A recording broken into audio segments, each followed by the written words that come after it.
Bima tayo.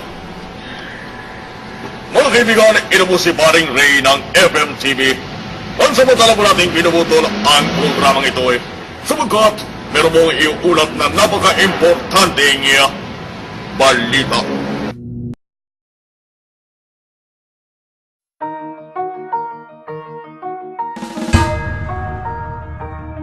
Lapit mga kaibigan at makinig kayo.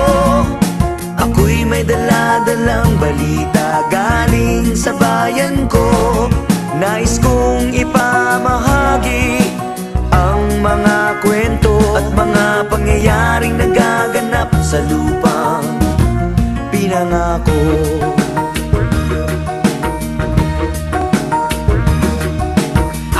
Pilipino sa isip at sa gawa. Ngunit bakit mga pinuno puro lamang salita? Isang gobyerno na kayang sikmurain at matawa na may pamilyang kumakain ng kulang sa 2 beses sa isang araw. Minsan wala ngang panlugo. Bakit ganito kababaw isang pagkain nila? Ngawan dadaputin at kakainin ng batang gutom. Alam ba ng mga husgado at lahat ng hukom na merong mas masahol pa sa hatol ng kamatayan? Yan ay ikay maging mahirap sa sarili mong bayan. Mga bata na ang dapat na ginagawa'y maglaro, pagkusay agos ng bawis at magbanat ng buto upang kumita ng ilang pirasong pisong madungis. Talyo sa kamay at paa na manhid sa matulis. Hindi manika ang hawak ng kanyang mumunting braso, bagkus isang taong gulang na kapatid at may baso sa harapan na nagbabaka sakaling lagyan oryang pambili ng tinapay na panglaman sa tiyan. Mga pinunong bago mamatay at magkasakit sa sarap ng buhay, sa'kin kayo ay makinig.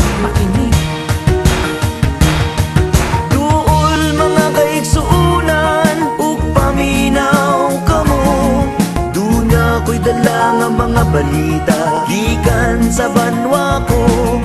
Gusto ko nga ipahibalo ang mga istorya na nagagahitabo sa banwag isa na to.